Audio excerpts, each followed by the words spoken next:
आज का जो हमारा टॉपिक है वो है हेरिडेटरी स्फीरोसाइटोसिस। जो आरबीसी है, नॉर्मल आरबीसी की शेप क्या होती है? बाइकनकेव होती है।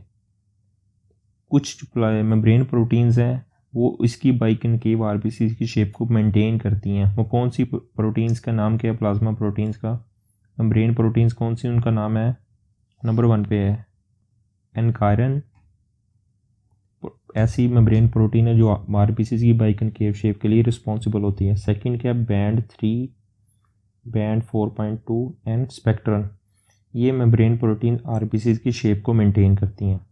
हेरिडेटरी स्फीरोसाइटोसिस क्योंकि ऑटोडोमिनेंट डिजीज़ है, इसमें क्या होता है, ये जो मेम्ब्रेन प्रोटीन्स हैं ये डिफेक्टिव हो जाती हैं।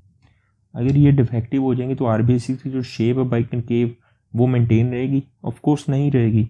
तो आरबीसी की शेप कैसी होगी? स्फेरिकल हो जाएगी।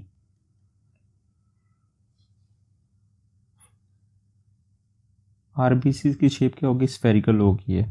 अब नॉर्मल एक स्मॉल वेसल डिस्कस कर लेते हैं। ये स्मॉल वेसल्स हैं और इसमें ये क्या है? Endothelial cells. नॉर्मल जो आरबीसी की शेप क्या होती है? बाइकनकेव होती है। और बाइकनकेव शेप होने की वजह से आरबीसी जो एंडोथेलियल सेल्स हैं फ्लेक्सिबल होता है, इजीली गुजर जाता है। लेकिन अब उसकी शेप मेम्ब्रेन डिफेक्ट होने की वजह से चेंज हो गई, स्फेरिकल हो गई है, फैट हो गया है।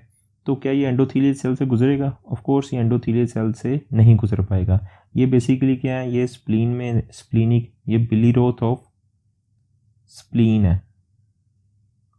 देखिए बिलीरो क्योंकि स्फेरिकल शेप होने की वजह से ये बिलीरोथ ऑफ जो स्प्लीनिक मैक्रोफेज में गुजर नहीं पाता। तो स्प्लीन में क्या होते हैं? मैक्रोफेज होते हैं ये वाले। ये पिछले इसको इनगल्फ कर जाते हैं, इसको ईट कर जाते हैं, ईट। सेकेंड, ये अगर स्फेरिकल साइट है, ये अगर यहाँ से एंडोथेलियल सेल से गुजरता है तो उसको ज़्यादा टाइम रिक्वायर होता है। जब ज़्यादा टाइम रिक्वायर होता है तो ये गुजर तो जाता है, तो क्या हो जाती है? इसकी एरिथ्रोस्टेसिस हो जाती है। एरिथ्रोस्टेसिस का मतलब है ये तमाम वाटर जो आरबीसी का वो लूज कर जाता है।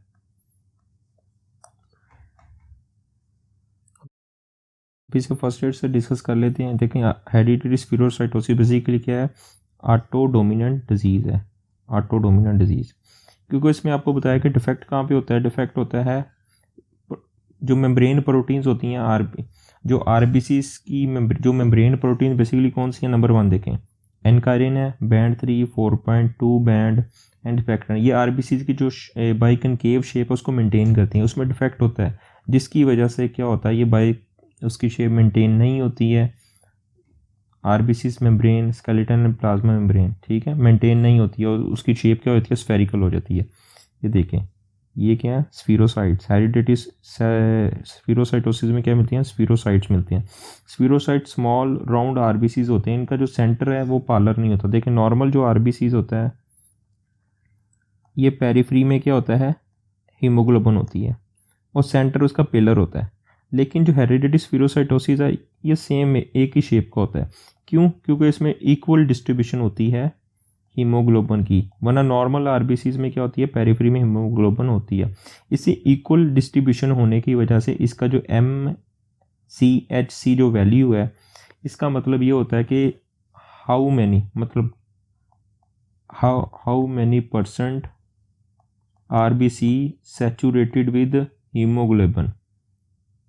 देखें इसमें है क्योंकि इक्वल डिस्ट्रीब्यूशन हीमोग्लोबिन की है तो क्या आरबीसी हीमोग्लोबिन से सैचुरेटेड ज़्यादा होगा। इस वजह से इसमें MCV वैल्यू है वो ज़्यादा आती है और इसी वजह से इसका जो सरफेस एरिया है वो कम हो जाता है इसकी शेप की वजह से और डिहाइड्रेशन होती है, जिसमें क्या बोला था हमने? एरिथ्रोस्टेसिस।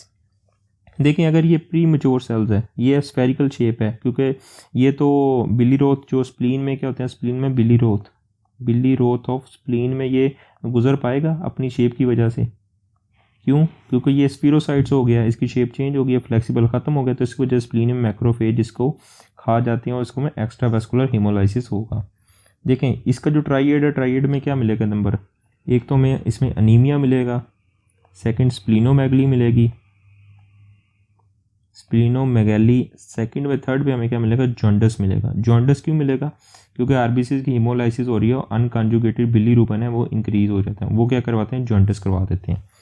देखें अब इसने बोला स्प्लीनोमेगली मिलेगी और पिगमेंटेड गाल स्टोन्स मिलेंगे। देखें, जब भी क्रोनिक हीमोलाइसिस होगी उसमें जो अनकॉन्जुगेटेड बिलीरुबिन है वो बाइंड करता है कैल्शियम के साथ, जिसकी वजह से कैसे बनते हैं कैल्शियम बिलीरुबिनेट स्टोन्स बनेंगे, जिसे पिगमेंटेड स्टोन्स बोलते हैं। ए प्लास्टिक क्राइसिस होगा। देखें, ए प्लास्टिक क्राइसिस क्यों होगा? ए प्लास्टिक क्राइसिस में जो एरिथ्रॉइड प्रिकर्सर सेल्स है वो इंक्रीज हो जाते हैं। क्यों? क्योंकि बोन मैरो इंक्रीज होता है, वो क्या करता है, एरिथ्रॉइड प्रिकर्सर सेल्स को इंक्रीज करता है। और जो B9 है पारोवायरस, वो उसकी ग्रेटर एफिनिटी होती है एरिथ्रॉइड प्रिकर्सर सेल्स को खाने की, जिसकी वजह से क्या होगा, पारोवायरस ए प्लास्टिक क्राइसिस होगा। लैब इन्वेस्टिगेशन की तरफ आएँ तो लैब इन्वेस्टिगेशन में हम देख लेते हैं, जैसे हम फ्लो साइटोमेट्री करवाएंगे। नंबर 1 क्या करवा रहे हैं हम? फ्लो साइटोमेट्री में क्या होगा, डिक्रीज मीन फ्लोरिसेंस। जो आरबीसीज की है वो फ्लोरिसेंस डिक्रीज हो जाएगी। नॉर्मल क्या होती है, ये पीक होती है फ्लो साइटोमेट्री में। ओयोसिन 5 मेलिमाइड EMA बाइंडिंग टेस्ट जिसे फ्लो साइटोमेट्री में यूज़ करते हैं हम। और इसका जो नेक्स्ट उसने बताया कि जो फर्टिलिटी टेस्ट है वो इंक्रीज़ होगा। देखिए, फर्टिलिटी टेस्ट का बेसिकली काम क्या होता है? देखिए, ये नॉर्मल आरबीसी से बाइकनकेव का, जैसे इसमें हाइपोटोनिक सोल्यूशन, कौन सा हाइपोटोनिक सोल्यूशन करते तो आरबीसीज में वाटर एंटर होता है। वाटर एंटर होने से अपनी आरबीसी शेप चेंज कर देता है ऐसे। उसके बाद ये क्या होगा था, शेप चेंज के बाद यहाँ पे जो स्फेरिकल होकर क्या होता है, ब्रस्ट कर जाता है। लेकिन जो हेरिडेटरी स्फीरोसाइटोसिस में ऑलरेडी शेप स्फीरोसाइट ऐसी होती है, जैसे ही इसको हाइपोटोनिक सोल्यूशन में एंटर करते फौरन ब्रस्ट कर जाता है। तो ये हम टाइम नोट करते हैं, तो इस वजह से इसकी ऑस्मोटिक फर्टिलिटी टेस्ट इंक्रीज होती है। RBCs hemolysis with exposure to hypotonic solution. देखें, और इसमें जो नेक्स्ट उसने बोला है कि normal to decrease MC value क्यों डिक्रीज होती है? क्योंकि इसमें एरिथ्रोसाइटोसिस होती है, एरिथ्रोस्टेसिस होती है। इसका मतलब है तमाम ये आरबीसी अपना वाटर को लूज कर देता है, जिसकी वजह से उसका साइज छोटा हो जाता है। इसे बोलते हैं डिक्रीज MCV वैल्यू।